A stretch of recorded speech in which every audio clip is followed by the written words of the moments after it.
Shalom, perkenalkan nama saya Aditya Kasombang. Saya dari kelas Sistematika B semester 6. Pada kesempatan kali ini, saya akan memaparkan materi tentang teologi Perjanjian Baru.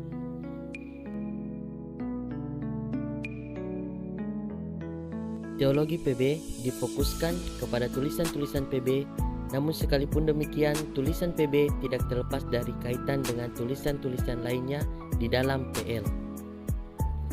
Selanjutnya, kita akan masuk dalam kontras antara teologi biblika dan teologi sistematika. Salah satunya ialah teologi biblika membatasi studinya hanya pada kitab suci, sedangkan teologi sistematika mencari kebenaran dari kitab suci dan sumber lain di luar Alkitab. Oke, selanjutnya kita masuk dalam pengharapan mesianis Yahudi.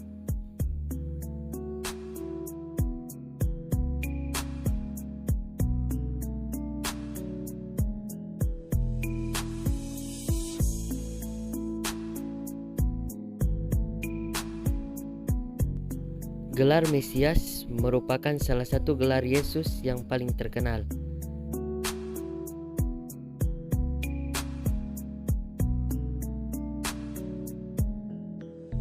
Gelar ini dalam Perjanjian Baru muncul sekitar 500 kali. Ungkapan-ungkapan lain yang sangat berkaitan dengan Mesias, misalnya anak Daud, anak manusia, namun harus selalu diakui bahwa istilah-istilah yang dipakai untuk gelar Yesus mungkin telah dirubah artinya dibandingkan dengan artinya dalam penggunaan yang biasa pada zamannya. Oke, kita lanjut dalam latar belakang Yahudi. Dalam Perjanjian Lama, terutama dalam kitab Nabi-Nabi, banyak disebutkan tentang masa kemesiasan yang akan datang, yang menawarkan masa depan yang cerah bagi umat Allah, tetapi hanya sedikit dikatakan tentang Mesias. Selama masa antara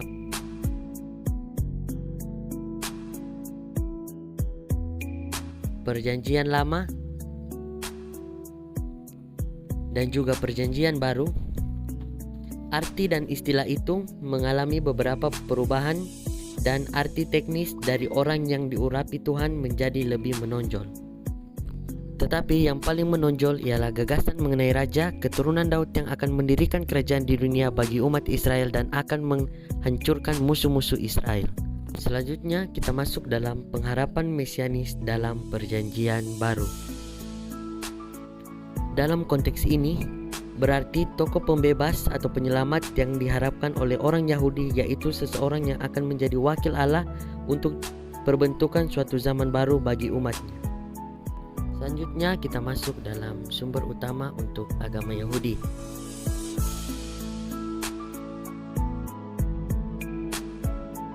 Yaitu yang pertama ialah Perjanjian Lama, yang kedua tulisan-tulisan Apokrifa, yang ketiga naskah-naskah Laut Mati, dan yang keempat tulisan-tulisan para rabi.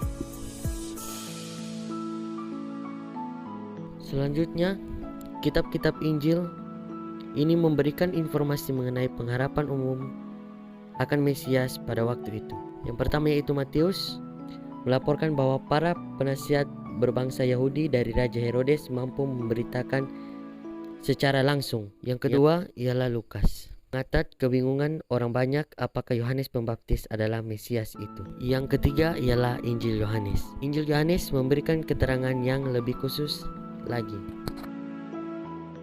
Jadi, dalam arti apa Yesus menganggap dirinya sebagai Mesias?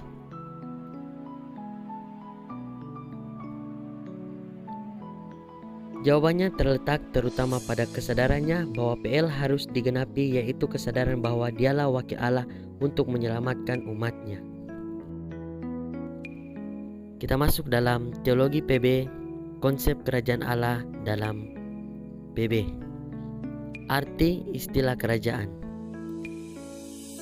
Dalam bahasa Yunani, disebut Basileia, dan dalam artinya ialah kerajaan. Kerajaan lazim disebut kerajaan Allah, bukti yang jelas dalam doa Bapa kami yang secara langsung menghubungkan kerajaan dengan hal melaksanakan kehendak Allah. Aspek-aspek kerajaan Allah. Yang pertama, kerajaan Allah berarti bahwa Allah merupakan penggerak dan pendorong yang utama. Yang kedua, kerajaan itu bersifat dinamis. Dan yang ketiga, sifat mesianis kerajaan itu sangatlah penting.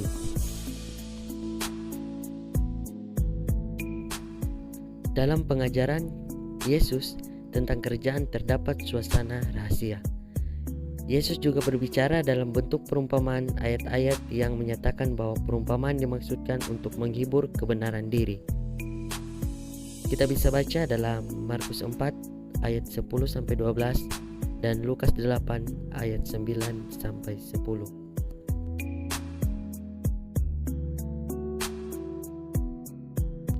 Selanjutnya kita masuk dalam Kristologi.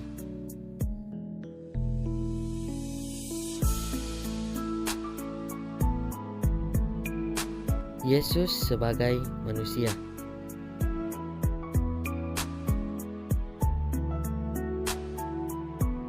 Dalam kitab-kitab Injil sinoptik, kita mendapat 3 gambaran mengenai Yesus dari Nazaret. Catatan mengenai kelahirannya menggambarkan Yesus dalam keluarga manusia yang biasa. Tulisan-tulisan Yohanes. Kitab Injil ini lebih banyak memberikan keterangan mengenai kelahiran Yesus dibandingkan dengan kitab-kitab Injil sinoptik lainnya. Kisah Para Rasul. Dalam Kisah Para Rasul 2 ayat 22 berbicara tentang Yesus sebagai Yesus dari Nazaret. Yang berikutnya dari Paulus. Dalam surat-surat Paulus hanya terdapat sedikit keterangan mengenai pokok ini, tetapi kekurangan itu sering dilebih-lebihkan. Selanjutnya, anak manusia. Dari semua gelar Yesus dalam kitab-kitab Injil sinoptik, gelar anak manusia merupakan gelar yang paling membingungkan. Gelar anak manusia dihubungkan dengan berbagai unsur yang hanya mendapat arti berdasarkan satu pokok anggapan. Selanjutnya kita masuk dalam peristiwa-peristiwa Kristologi. Yang pertama ialah kelahiran dari anak darah, yang kedua kebangkitan, dan yang terakhir ialah kenaikan.